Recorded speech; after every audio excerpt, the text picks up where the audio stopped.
shortened my time because of Huckabee show, so. Thank you. Wow, it's so great to be back. Thank you so much for that wonderful welcome. And I know it wasn't just for me, but you have the pleasure today of having with me my beautiful and wonderful wife, Karen, who is here with me also.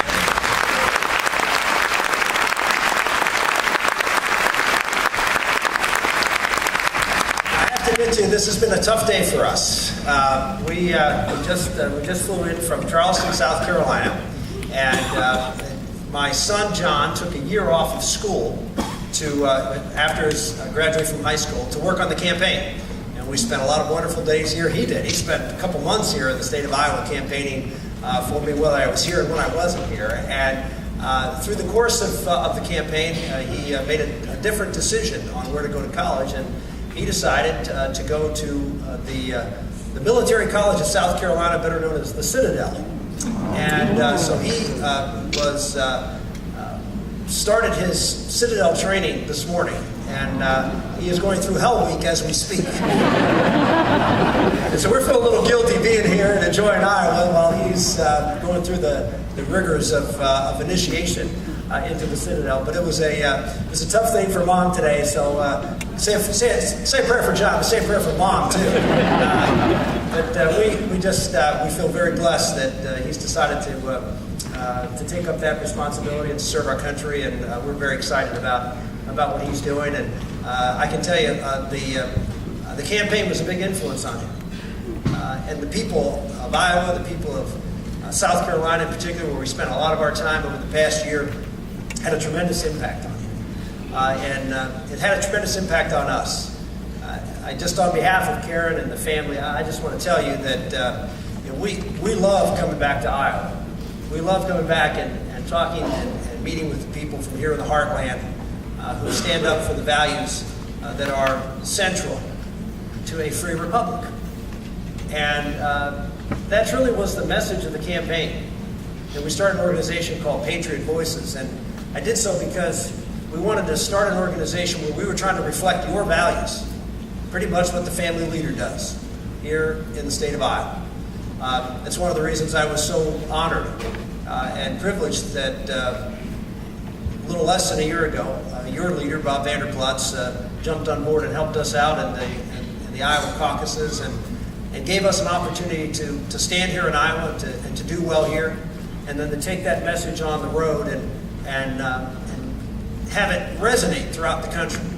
And I'm very, very excited that while we weren't successful ultimately in the election, I'm excited that we have a candidate and a vice presidential nominee who are going to go out there and be very clear about what is necessary to get this country back on track. And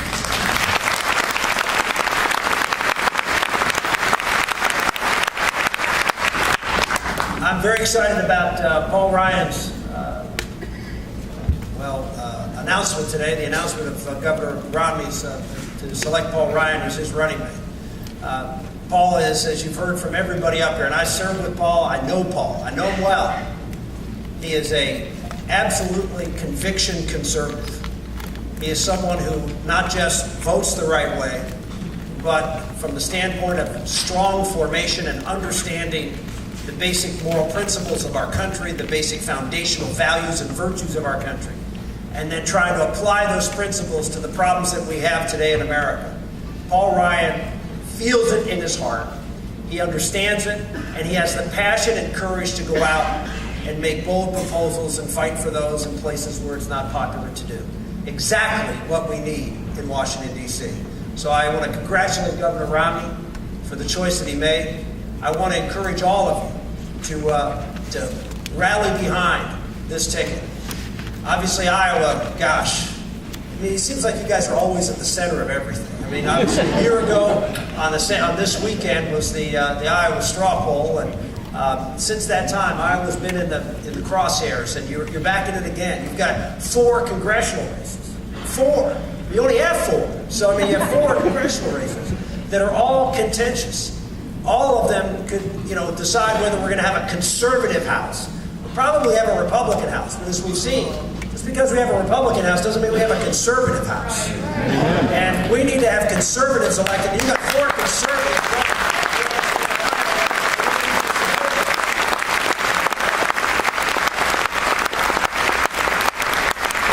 And Iowa spoke out loudly in the last election cycle by doing well, I did a lot of bowling when I was up in Wisconsin, so I'll call it a turkey. That's a three-bagger in bowling. And so you picked up 3 turkeys last year in the judges' races.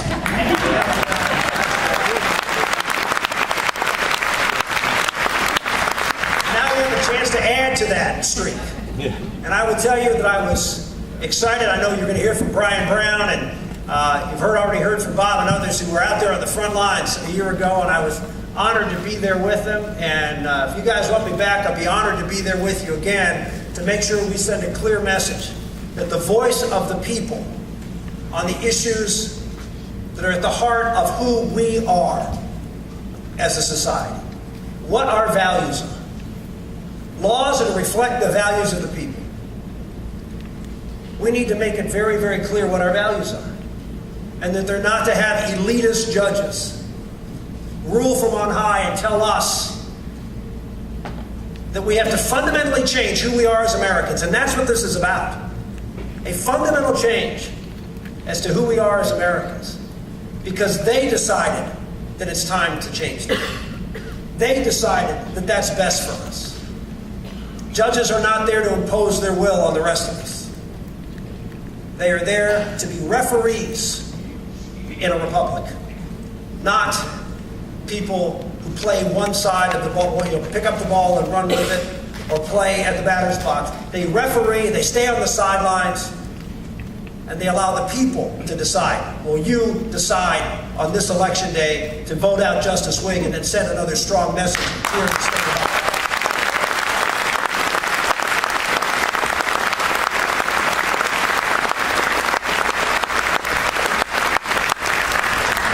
You're all here because you know how important this election is. I hear it all the time. They say, well, you're back out on the trail after having spent well over a year. We did 385 town hall meetings here in the state of Iowa alone over the last year. And yes, I can probably name just about every county in the state. I've been to every county in the state, you know that. And it's sort of fun when I come back to Iowa driving around and saying, I remember what I did here, and I pulled in here and there were 2 cars pulling out, and I recognized both people leaving. That's a good thing.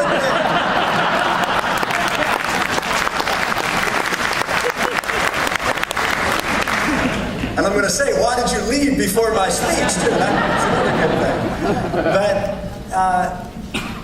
this is an election you can't take a pass on.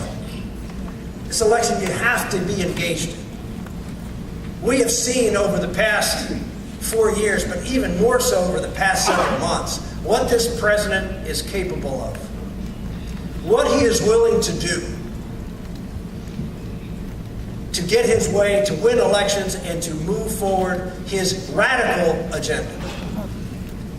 The abuse of power that we've seen from this president just in the last few months. Everything from unilaterally changing the immigration laws in this country. The President of the United States should not be able to stand up and give a speech and change the law of the country.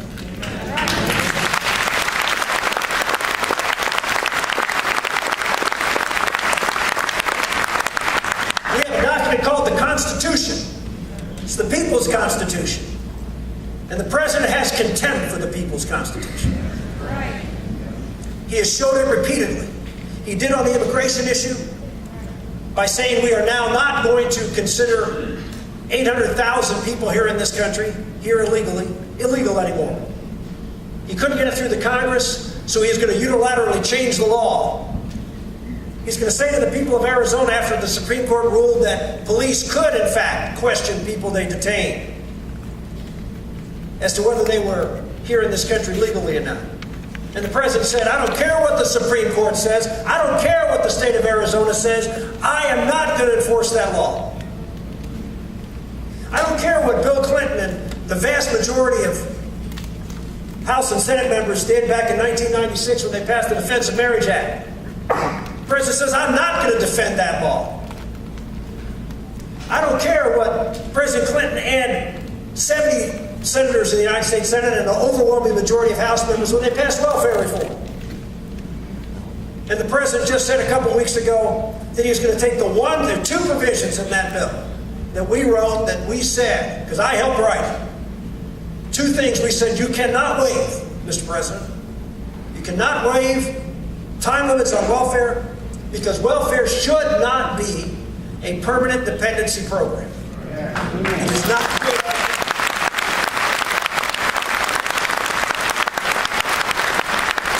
And number two, we really want to help people. We tell them that it's temporary. We're willing to give you a hand up, and we tell them that in order to receive your benefits, you've got to work.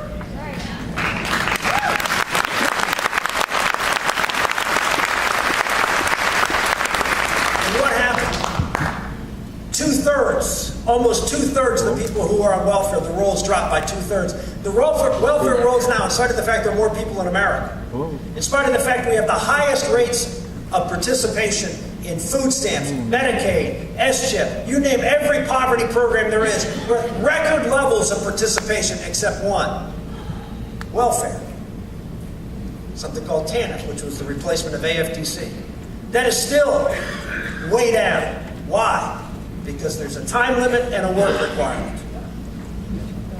What happened when we put those in place? Yes, the rolls went down. Did poverty go up?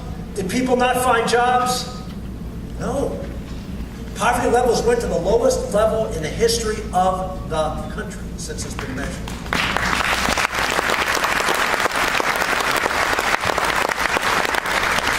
And people went to work.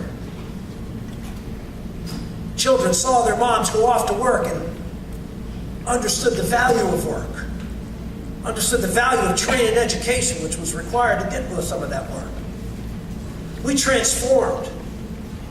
And what's the president doing? Well, 2 years ago, he gave a waiver for any work requirement on food stamps. And now almost half the people in this country are on some sort of dependency program. Well, now, last couple of weeks ago, he gave a waiver to something that can't be waived, which is the work requirement. Why would he do that? Unless he wants to gut the work requirement and tell people they don't have to work. He says, no, I'm just giving the Secretary of Health and Human Services the ability to change the program if the states want to. Anybody trust Catherine Sebelius? Anybody out here? Ladies and gentlemen, this is a president who broke the law.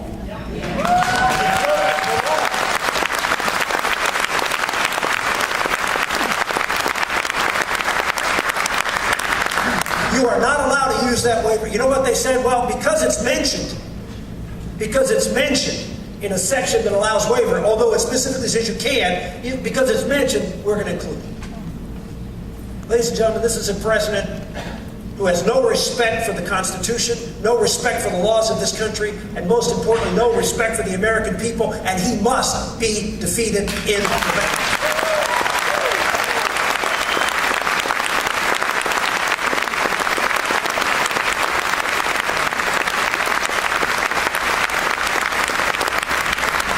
So I want to thank you for being out here today. Iowa's where it's at. You're a swing state, 6 electoral votes, and say, oh, it's only 6. This race could come down to 6 electoral votes. I happen to know something about close elections in Iowa. And I can tell you, every one of your votes count. Amen. Every single one of them. No matter what congressional district you're in, every single one counts. For the Supreme Court, every single vote counts. For president, every single vote counts. There was an article in the, I guess it was the Wall Street Journal this week that said that the race is coming down to very few undecideds, 4 or 5%. Undecideds, they said, for the first time in a while, are not going to decide this election. It's who can get their people energized, motivated, and out to vote. Who can swell the ranks of the people who agree. Well, I know very, very well that we have lots of conservatives, lots of Christian conservatives in particular, who are prayer warriors for this country, and then stop there when it comes to what's necessary to get this country back on the right track. And of course, I would agree with them. They're doing the most important thing. No question about it. But they also need to get off their knees and get on their feet. And they need to go out and be salt and light in this world. And so I ask each and every one of you, because I know you're here, and you're here because you are salt and light, and you are doing those things. But as I've said many times, just because I'm preaching to the choir doesn't mean that the choir doesn't have to go out and sing solos every now and then.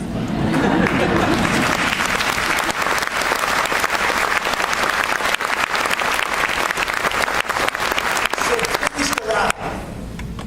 This is the most important election, not just in your lifetime, but I believe in the history of the country. We are at a precipice, and it's not just the economy, folks.